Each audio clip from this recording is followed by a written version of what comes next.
اب دیکھیں اللہ نے سورۃ البقرہ کی آیت 275 میں ارشاد فرمایا الذین یأکلون الربا لا یقومون الا کما یقوم الذی یتخبطہ الشیطان من المس۔ اب یہاں سے سود کے تعلق سے شروع ہو رہا ہے آغاز مضمون۔ اب یہاں سے سود کے بارے میں بیان کیا جائے گا۔ ویسے ہم بہت ساری چیزوں کے بارے میں پہلے بیان کر چکے، طلاق کے بارے میں 2 رکوع ہے، حج کے بارے میں 2 رکوع ہم نے سماعت کر لی ہے، اس کے بعد میں بنی اسرائیل کے تعلق سے ہم نے سماعت کر لیا۔ اب جو ہے تو اس کے اندر اللہ سود کے تعلق سے بیان کر رہا ہے، آگے کی جو آیات ہے وہ سود کے تعلق سے ہے۔ اللہ نے فرمایا جو لوگ سود کھاتے ہیں اور وہ قیامت کے دن نہ کھڑے ہوں گے مگر اس شخص کے کھڑے ہونے کی طرح جسے آسیب نے چھو کر پاگل بنا دیا ہو۔ اللہ فرماتے جو لوگ سود کھاتے ہوں گے نا وہ قیامت کے دن کھڑے نہیں ہو پائیں گے، لیکن کھڑے بھی ہوں گے تو اس حالت میں کہ جس طرح کسی انسان پر بھوت چڑھ جاتا ہے تو وہ پاگل ہو جاتا ہے۔ اللہ فرماتا ہے قیامت کے دن سود کھانے والا بندہ ایسے کھڑا ہوگا جیسے کہ اس کے اوپر بھوت کا سایہ ہو گیا یا جن اس کے اوپر چڑھ گیا۔ یہ سود کی نحوست اللہ نے بیان کی، اور یہ قیامت کا دن بھی ویسا ہی ہے، دنیا بھی ویسے ہی ہے۔ قیامت کے دن وہ بنے گا بھوت تو بنے گا، دنیا میں بھی بھوت بن جاتا ہے۔ اگر وقت پر اگر سود کا پیسہ اسے نہیں ملا تو گالیاں دینے لگ جاتا ہے، ذلیل کرنے لگ جاتا ہے، گھر کے باہر گنڈے بھیجنے لگ جاتا ہے، تو دنیا میں بھی تو وہ بھوتوں کی طرح کام کرتا ہے۔ لیکن اللہ نے فرمایا سود کھانے والا قیامت کے دن کھڑا ہوگا تو یوں محسوس ہوگا جیسے کہ اس پر آسیب کا اثر ہو گیا ہے۔ اور آگے فرمایا ذالک بانہم قالوا انما البیع مثل الربا، یہ سزا اس وجہ سے ہے کہ انہوں نے کہا خرید و فروخت بھی تو سود ہی کی طرح ہے۔ اب چونکہ سود کرنا بھی تھا، کاروبار کرنا بھی تھا، اور آیت بھی نازل ہو گئی، تو اب انہوں نے کچھ تو ہیلا بہانہ تلاش کرنا تھا۔ انہوں نے کہا کیا وہ سود کیسے حرام ہو گیا؟ حالانکہ سود کا کاروبار بھی خرید و فروخت کی طرح تو ہے، سود پر پیسے دینا اور خرید و فروخت کرنا دونوں برابر ہے، یہ ان کا کہنا تھا۔ بلکہ آج تک لوگ یہی دعویٰ کرتے آ رہے ہیں کہ سود میں اور کاروبار میں کوئی فرق نہیں ہے، حالانکہ بہت فرق ہے۔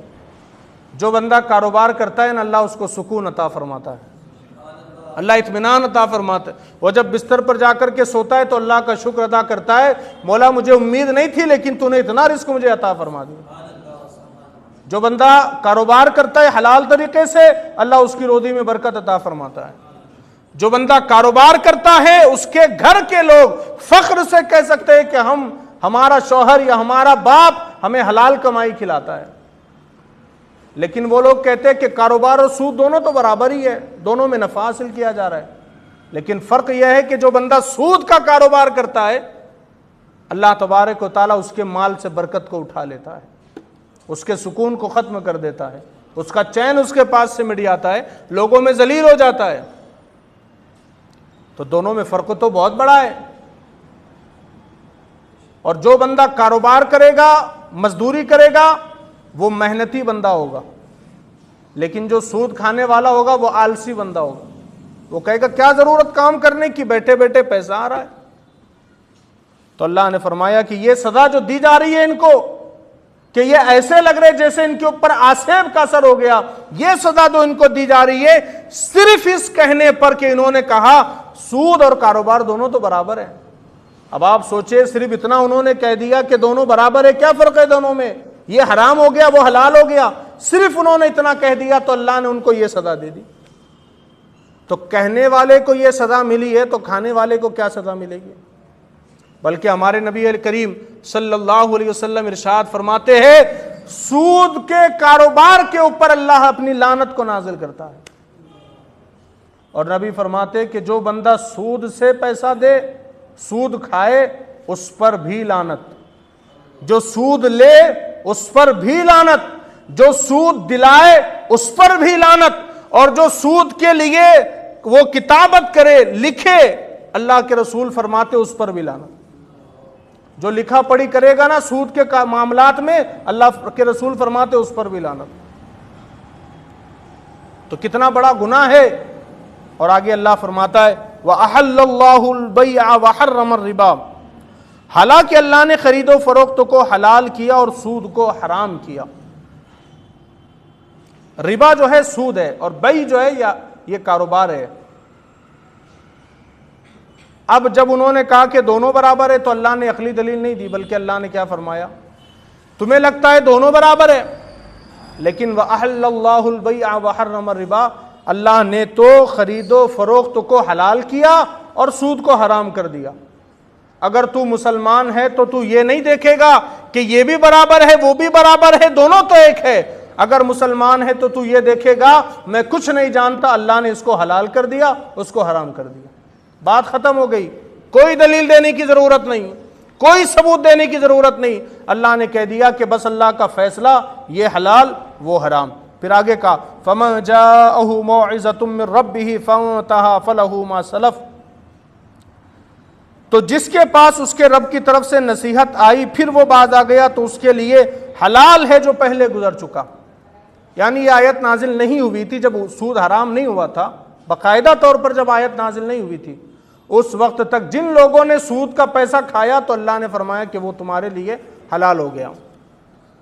لیکن اب اگر تم باز آ گئے تو، یعنی ابھی تک معلوم نہیں تھا، اب معلوم پڑ گیا کہ سود حرام ہے، تو اب ارادہ کر لیا کہ اب میں نے جن جن لوگوں کو قرض دیا کسی سے سود نہیں لوں گا، اب اگر تم نے توبہ کر لی معلوم ہوتے ہی تو تمہارے پچھلے گناہ اللہ بخش دے گا۔ لیکن توبہ شرط ہے۔ ہمارے یہاں ہوتا یہ ہے لوگ زندگی اپنی گزار دیتے ہیں سود کا کاروبار کرتے کرتے، جب آخری عمر آتی ہے تو پھر وہ صاحب چلے جاتے حج کے لیے اور وہاں سے آنے کے بعد کہتے توبہ تلّہ میں نے توبہ کر لی، اب نہ کبھی سود دوں گا نہ کبھی سود لوں گا۔ زندگی تو تم نے سود میں گزار دی ہے، لوگوں کا خون چوسنے میں زندگی گزار دی، اور اب توبہ کر رہے ہو کہ آج کے بعد نہیں کریں گے۔ تو اللہ فرماتا ہے جب تم پر یہ آیت نازل ہو گئی ابھی تم کو چھوڑنا پڑے گا، اور اگر نہیں چھوڑو گے تو پھر آگے اس کا ذکر ہے۔ اللہ فرماتا ہے کہ وَأَمْرُهُ إِلَى اللَّهِ، اور اس کا معاملہ اللہ کے سپرد ہے۔ یعنی کہ جو پہلے تم نے سود لیا ہے اب تم کو پتا چلا کہ یہ حرام کام تھا، اب تم نے چھوڑ دیا، لیکن پہلے تم نے جو سود لیا نا اس کا معاملہ اللہ کے سپرد ہے۔ اب چاہے تو اللہ اس کو معاف کر دے، چاہے تو اس پر گرفت کرے۔ پھر آگے فرمایا وَمَنْ عَادَ فَأُولَٰئِكَ أَصْحَابُ النَّارِ، اور جو دوبارہ ایسی حرکت کریں گے وہ دوزخی ہے، ہم فیہا خالدون، وہ اس میں مدتوں رہیں گے۔ اب تک معلوم نہیں تھا کہ سود حرام ہے، تب تک اگر ہم نے سود لے لیا تھا تو اب وہ تو اللہ کی طرف معاملہ ہے، لیکن دوبارہ اگر وہ کام کرے ہم نے سود کا تو پھر اللہ فرماتا ہے کہ وہ دوزخ والے لوگ ہیں اور ہمیشہ اس میں رہیں گے۔ تو آپ سوچئے دوزخ میں ہمیشہ کون رہے گا، مومن یا کافر؟ بولیے کافر، کیونکہ مومن تو جب تک اس کے گناہ ہوگے سزا وہ بھگتے گا، اس کے بعد وہ جنت میں چلا جائے گا، لیکن جہنم میں ہمیشہ رہنے والے کافر ہوگے۔ تو اللہ فرماتا ہے کہ اگر تم نے یہ کام کیا تو ہمیشہ دوزخ میں جلنے والے ہو۔ تو آپ سوچئے کتنا بڑا گناہ ہے یہ۔